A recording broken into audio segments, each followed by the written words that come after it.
Hey y'all, iRick Sky here, and this is a Final Cut Pro 10 render speed test with two current model Macs. Now that's the Mac Mini M1 with 16 gigs of RAM and 1 terabyte SSD. That is the MacBook Air M1, except it only has 8 gigs of RAM and 512 gigabyte SSD. So what we're going to do within this video, I've got the exact same video clip loaded on both the MacBook Air, which you can see here, it's 3 minutes, 7 seconds, 28. And then over here, which this is the Mac Mini M1, 3:07:28. So the exact same clip. Now there's no rendering currently going on, as you can see here, because I want to start these at the same time. So what we're going to do is we're going to select the clip on this one, and we're going to go into exposure. Now we're not going to adjust it yet because I want to do this at precisely, or as close to precisely at the same time as I can. So what we're going to do is I'm going to temporarily put this phone over here while I click these, okay? And then I'm going to pick the phone back up, and we're going to watch this in real time to see what the speed difference may be. So I've got exposure adjustment up over there. I'm going to get exposure adjustment up over here on the Mac Mini. And we're going to do this as I'm going to try to do left hand and right hand. So we're going to move the exposure up by, and I'm going to count to 5, and I'm going to do this 1, 2, 3. Well, so here we go. So I'm going to count to 5. And we're going to move this exposure up. Just adjust the exposure for the highlights. Just something simple. So we're going to put this up to, trying to see the level. I want to see the level. Wait a minute. Hold on. I got to maximize my window, man. We got to have a true test here. Let's see. I think it's showing up here.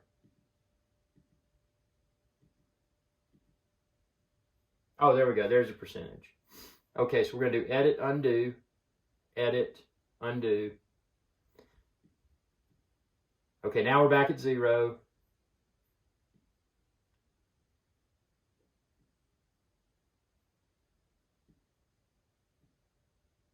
Okay, now we're back at 0. There's no rendering in progress. So we're going to bump this up, the exposure highlights, by about 6% on both of them. So we're going to do it on 5 here. 1, 2, 3, 4, 5. Okay, there's 6%. Boom. And there's 6% there. We are now rendering on both. Now, I did have a second or so delay between the two, but you can see here the render bar. This is the Mac Mini. That's where it is. This right here is the MacBook Air. That's where the render bar is there. So let's just kind of scroll back and forth here, man. This is a race. This is a race. Look at that. Boom. I mean, this is a 4K 60 frame per second video clip. Again, the exact same video clip I filmed with my iPhone 12 Pro. And I'm rendering this edit on the Mac Mini, which is this screen, and the MacBook Air, which is this screen. So, you know, a lot of y'all are curious. It's like, man, you know, the MacBook Air M1, the MacBook Pro 13 M1, and the Mac Mini M1, they all have the M1 chip. So what's the performance difference? Now obviously, you know, as I mentioned earlier, I got this Mac Mini somewhat spec'd out. So it's got twice the memory and twice the SSD storage as the MacBook Air.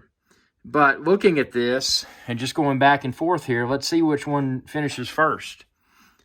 And this is, you know, this is in real time, so there's no tomfoolery or anything like that going on. This is just a real dude with iPhone 12 Pro in his hand filming this while the race is in effect here. So, see, look at that.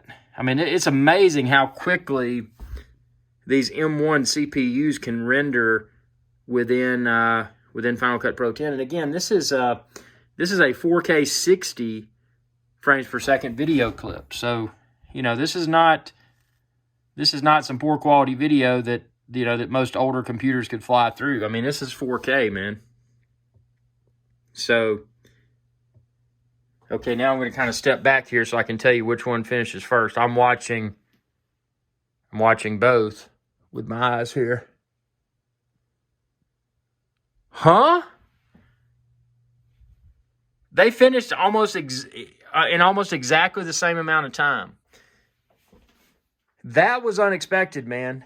I was at least expecting the Mac Mini M1 to win by a little bit, but it seemed like, and granted, there was a second or so off when I was clicking because I'm only right-handed, man. I don't have, to be able to slide that adjuster. And again, just to show you, see, it was 6% for the highlights, and then over here was 6% for the highlights. So the edit that was applied that had to be rendered was exactly the same edit on both.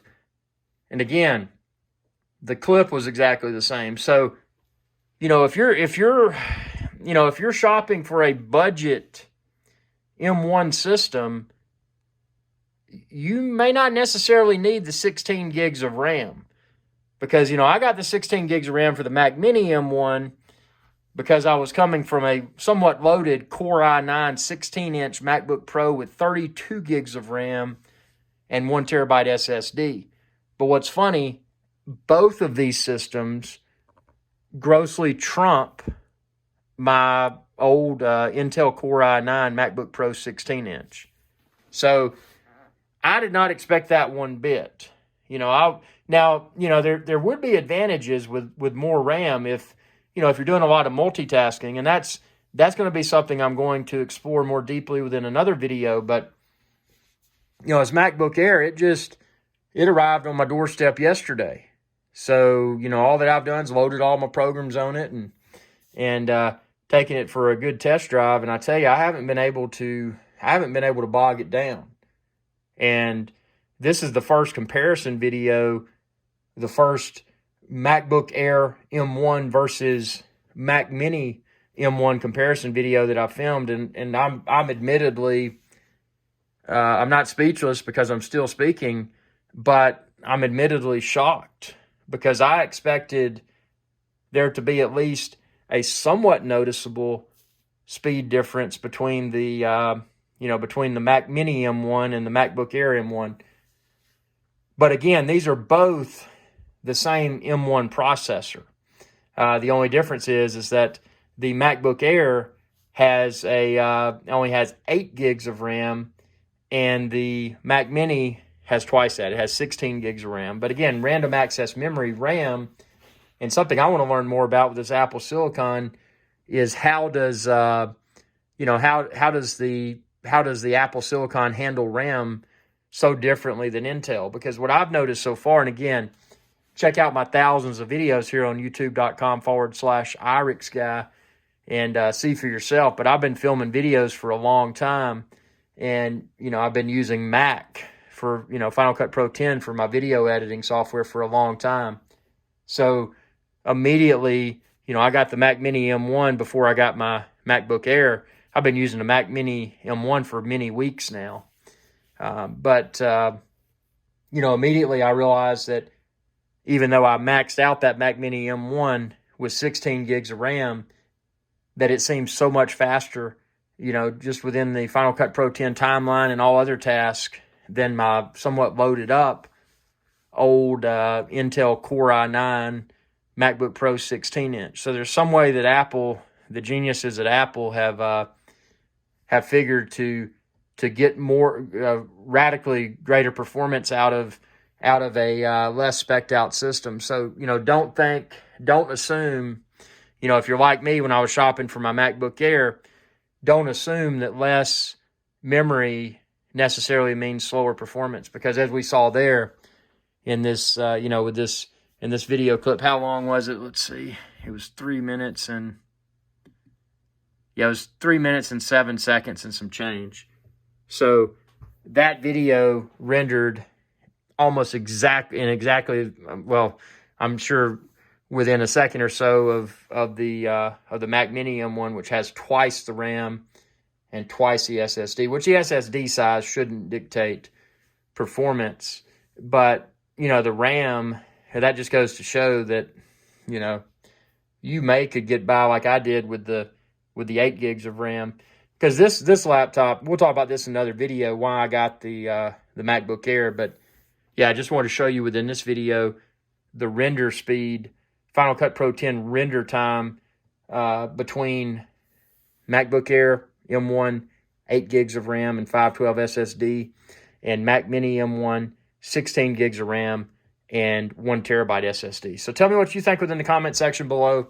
Have you found have you used various Apple M1 systems so far?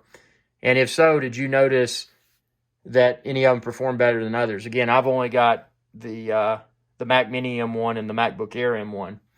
Have you used the MacBook Pro 13, and does it perform almost identically? Tell me what you think within the comment section below, and be sure to subscribe and ring that bell icon when you do to be notified whenever I post another video. And if you're looking for the MacBook Air like I use, or the Mac Mini M1 like I use, expand this video's description and then click the link there and you can find where to order them online. Thanks for your viewership, and y'all have a good day. Hey y'all, Captain Irix Guy here. I hope y'all enjoyed this video. If you did, please be sure to subscribe. It's youtube.com/Irix Guy. And ring that bell icon when you do to be notified whenever I post another video. Thanks for your viewership, and y'all have a good day.